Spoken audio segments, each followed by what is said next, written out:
أعوذ بالله من الشيطان الرجيم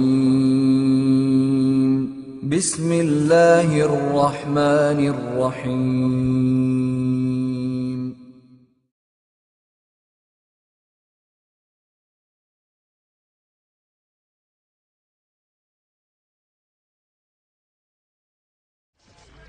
Even the very word music suggests this spiritual dimension.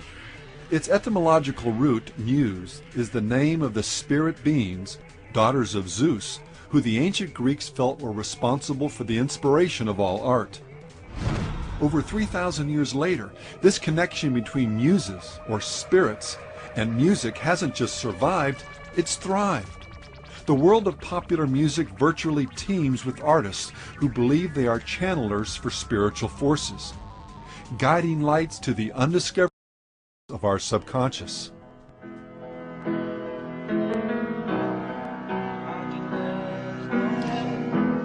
Often these spirits are credited with helping inspire or even compose a particular song.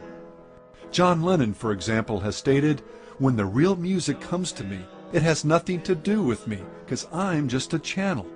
It's given to me, and I transcribe it like a channel."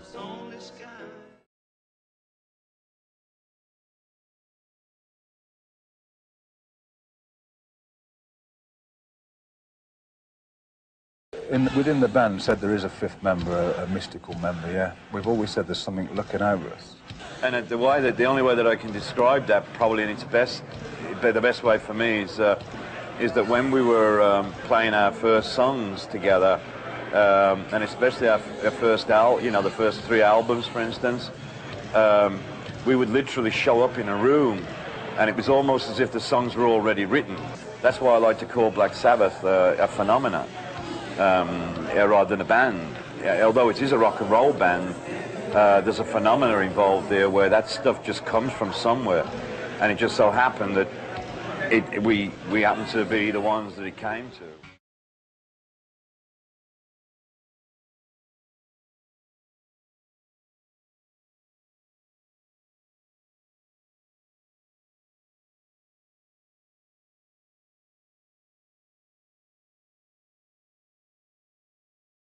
I'm very, very aware that when I write a good song, I'm just acting as like a messenger. It comes from a higher source. You know, I'm not so egotistical that I think that I've done this all on my own.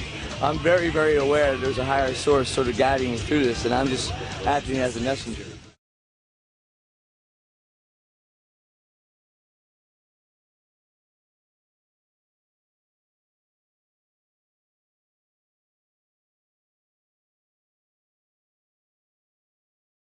A lot of the songs were written in about 15 minutes to 45 minutes, just really quickly. Glenn and I in the room, very stream of consciousness, as though many times we felt as though it was being channeled through us.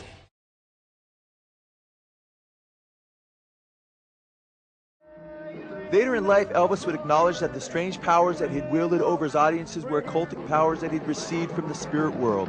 Elvis, as a child, believed that he was being guided by the voice of his brother Jesse, who had died at birth, but later admitted that he was being used by a hierarchy of spirit beings.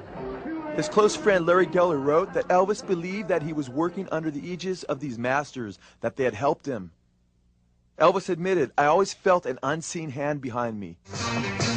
I heard that same voice and thought it was my brother. That's what I thought. I heard this guidance guiding me all my life. That's why I'm here and why I'm doing this. This didn't just happen. This wasn't mere happenstance." Author Gary Herman stated that Elvis, quote, recognized the devil's part in his success. My middle name is Misery. Well, I'm evil, so don't you mess around.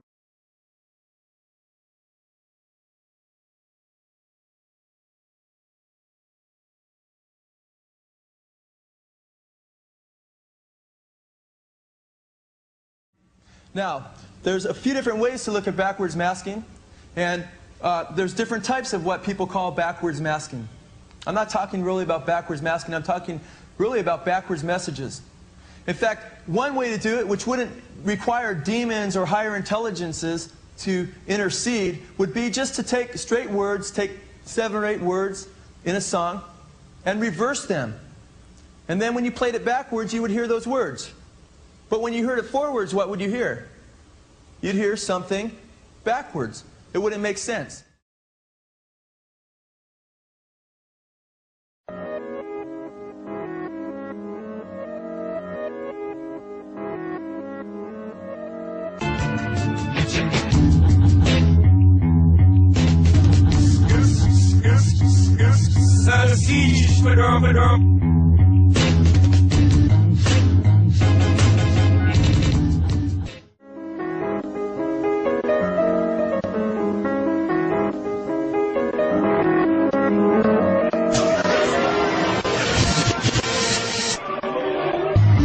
Murder, murder, Jesus. 6, 6, 6.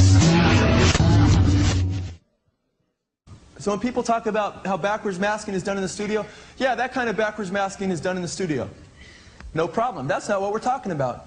We're talking about when you hear music and lyrics forward, and then you hear those same lyrics backwards, and it's a message forward, and those same words are a message backwards.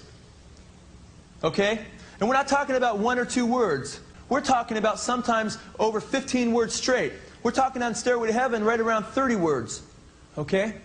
And we're not only talking about that, we're talking about a song that wasn't engineered to be heard backwards, but came right from the spirit world automatically. Okay? And then we're talking about, if you wanted to make lyrics backwards on a song, you're going to mess up that song forward pretty bad, right? Well, Stairway to Heaven is the most popular song in rock and roll. If there's a bustle in your hedgerow, don't be alone there. It's just a sprinkling for the May Queen. Yes, there are 2 paths you can go by, but in the long run, there's still time to change the road you're on.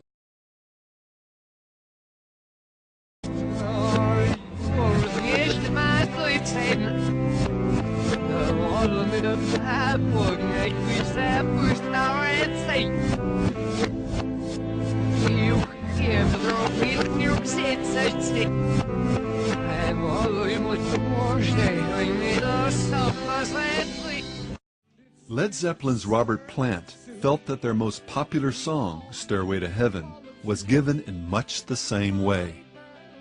I was holding a paper and pencil.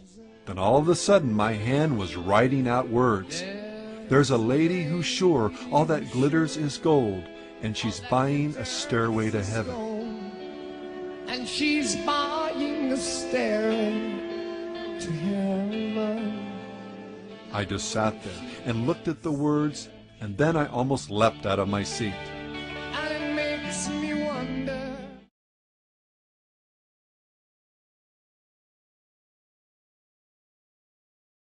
Page's fascination with Crowley led many to believe he was into black magic himself. I think he was absolutely fascinated with the man and the knowledge of the will. I don't think, I mean, you know, he owned a lot of manuscripts, and he bought the Inverness Castle. That was also Crowley's. And I think with it, he had purchased a lot of manuscripts. And at one point, he had a bookstore in English, an occult bookstore.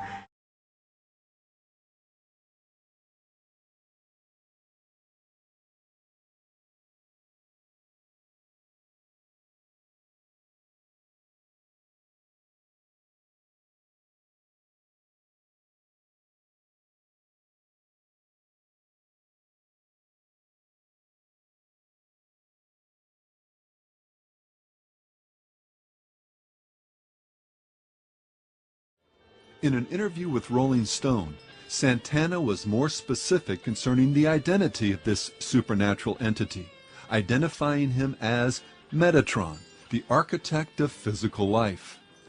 His personal studio, a place he calls church, features candles, the word Metatron spelled out in intricately painted picture letters on the floor, and a yellow legal pad Santana uses to record the spirit's messages when they come to him like a fax machine.